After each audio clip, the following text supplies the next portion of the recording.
This is an incredible time to be on this planet. It's a time when a true revolution is happening. I think in many respects we're at a time in history that rivals the agricultural revolution and the industrial revolution, and the time when we realized that the world was not flat and that the sun did not revolve around this planet, we revolved around the sun.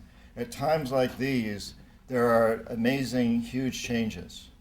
And it's important for people to be prepared and to understand that that's coming. And I think we're at one of those times right now. Incredible experience for me. I learned so much from these indigenous people. And then I became an economic hitman. And the story of that and how that transformation happened is described in the books Confessions of an Economic Hitman and The Secret History of the American Empire. But suffice it to say that we economic hitmen have in the last few decades created the world's first truly global empire. And it's the first empire that's been created primarily without the military, through economics. We work many different ways, but perhaps the most common is that we will identify a third world country that has resources our corporations covet, like oil, and then arrange a huge loan to that country from the World Bank or one of its sisters. However, the money never goes to the country.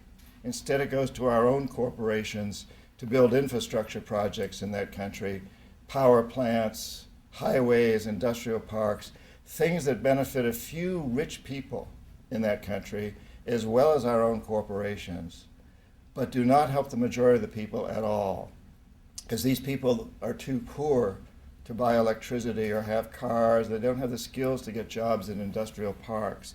And yet the whole country, is left holding a huge debt. And it's such a huge debt they can't possibly repay it. So at some point, the economic hitmen go back and say, you owe us a lot of money, you can't repay your debts, so give us a pound of flesh. Sell your oil real cheap to our oil companies. Vote with us on the next critical United Nations vote, or send troops in support of ours to someplace in the world, like Iraq. And in that way, we've created this empire. On the few occasions when we economic hitmen fail, as I described in Secret History of the American Empire, what happened to me with Jaime Roldos, the president of Panama, and president of Ecuador, and Omar Torrijos, the president of Panama, I failed with both of these men. I was not able to corrupt them.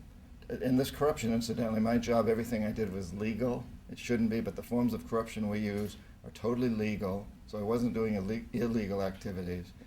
When I failed to bring them around, to get them to accept these loans, to get them to put their countries into servitude, then I knew that standing right behind me were what we call the jackals.